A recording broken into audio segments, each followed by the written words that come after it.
What's up, Jed? We're here today with the new WWE Elite Series 118 Jacob Fatu, Tonga Loa, and Tama Tonga. All first times in the lines. We're finally now all getting these guys in figure form. I know that Tonga Loa is injured, so we haven't seen him on TV in a while. Jacob Fatu is now our United States champion, so I've been wanting to get a figure of him. And Tama Tonga, I feel like he hasn't been on TV in a while too, because I think he got hurt as well, so it kind of sucks. Two of these guys right now are out of action, but Jacob Fatu is the rising star out of all of them. He's super over right now, so I know I got a really good feeling that this figure's gonna sell really good. I pre-ordered it quite a while ago. I know some reviews are already up on the already up on YouTube from like Sunday and Monday. I know this is on because it's coming out on a Tuesday, but I've been out of town, and then I'm gonna address quickly about the WWE weekly set of reviews for like Monday Night Raw. Last week I was busy, so I couldn't do it. This week I couldn't because I was just getting back from out of town. I like missed half of Monday Night Raw. And then I just didn't feel like watching it because Monday Night Raw is actually becoming very unwatchable. It's very boring.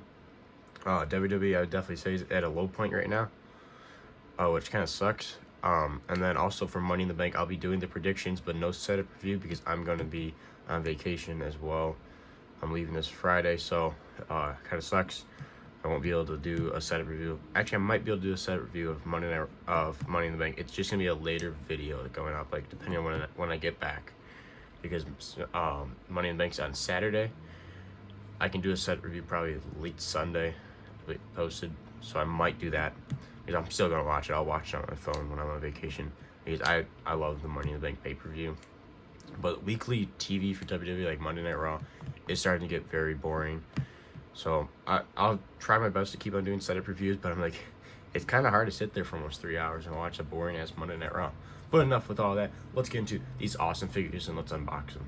Okay, so we got everybody out of the package.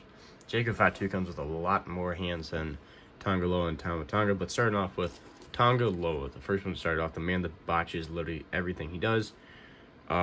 He comes with another Michael and Henry's, one's already on him, and it's kind of cool. He's got this glove. Like the strap is just hanging off because it's supposed to go over.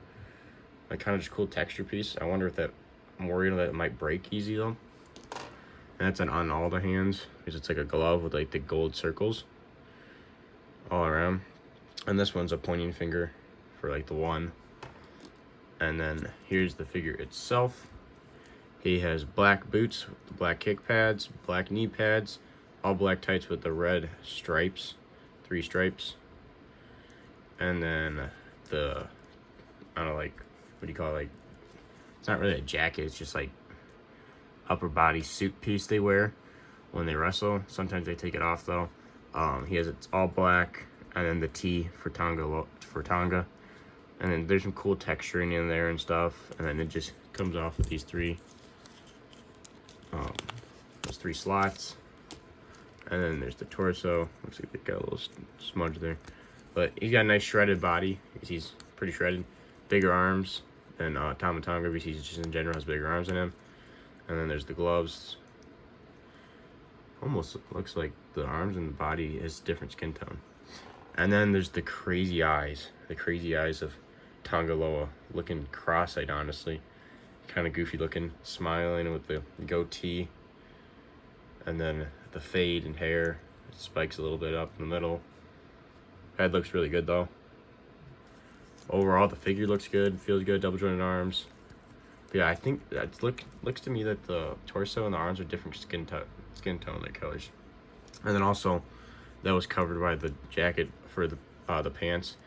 You have the red belt with 4 black circles.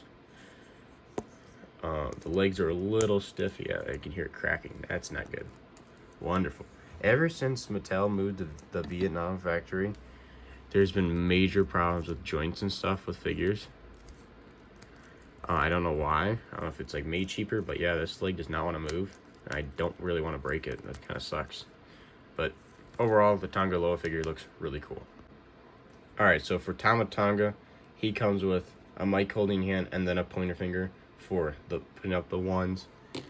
And then the figure itself, he has just typical black wrestling boots with the laces, black tights, but has some red lines that come down the front and then comes across his quad. And then also does the same thing on the back. He has the same red belt as Tonga Loa and the black dots. His jacket's a little different. There's no T. It's a lot more texturing. There's just the red stripe that goes across, and there's a red two stripes that go down the middle, and then the back is the same thing as the front. A lot more texturing. This jacket feels like a way different texture than Tonga Loa's. It's a lot softer. It also opens in the front. Easily comes off. And then you can see how shredded Tama Tonga is. And then he has definitely smaller arms, double jointed arms, black wrist tape on both arms, and then his one like arm tattoo that he has. And then the head, I got a little couple black pieces from like the paint. That sucks. But the head actually looks pretty good, kind of like a mean mugging, angry looking face. The beard, and the shaved sides, and then like the curly mohawk / mullet hair of his. But overall, the figure feels pretty good. His legs are very movable, which is good. Knees are a little stiff, but they're good enough. It kind of sucks though that my Tama Tonga it is good, but my Tonga Loa is a little messed up for that. But overall, the Tama Tonga figure looks really cool. It's very similar to Tonga Loa, just for like gear wise. There's a couple differences, but overall very similar. Alright, so now the figure that everybody's been waiting for this series, the one and only Jacob Fatu. So he comes with 2 open hands with all the crazy black tape that he has on his hands, on all the different spots where his fingers bend, and his thumb. And it's the same thing for the mic holding hand and the pointer finger for the ones, because the other mic holding hand and pointing finger for the ones is on him right now. Then he has black boots with no laces, just plain black boots with black tights with the red logo of his, red and black logo.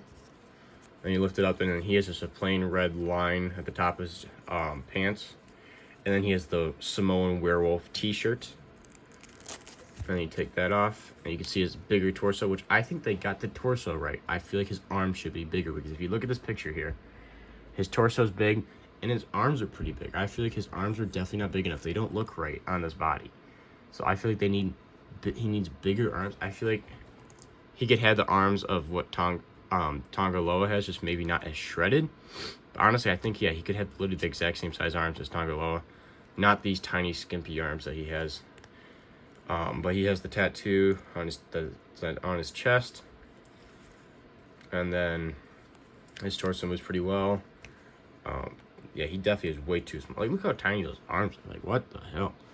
Then they messed up big time here. As you can see, in the picture, he has a string here, right where the elbow is, on this arm. But they completely forgot about how he always has the 2 black tape on the top of his arm. Kind of like how John Cena has his thing, but it's just black tape. Like, they messed up there, but whatever. Then he's got black, like forearm wrist tape. And then obviously the hand tape that he always has on. The head scan is amazing though. I mean, like, oh my god, it looks just like him. One of the best head scans Mattel's done this year so far. And then he's got all the crazy braids of his, the black and red, and then the white beads that are in there. But this head scan is super good. But honestly, out of all 3 of these figures, my biggest disappointment is Jacob Fatu's arm size. I mean, like, holy, like, he definitely can have bigger arms. Like, the man does not have tiny arms. Like, he doesn't have super defined arms, but he doesn't have little tiny chicken arms. Like, what the hell? But overall, these figures are absolutely awesome. So there you have it. That was the review of Jacob Fatu and Tama Tonga and Tonga Loa. All 3 of these figures are really good. They did a great job on all 3. The Jacob Fatu is amazing. These figures are awesome. I threw on the United States Championship because Jacob Fatu is our United States champion. But these figures are great. Highly recommend them. This is JRW. Make sure to like and subscribe, and I'll see you guys in the next one.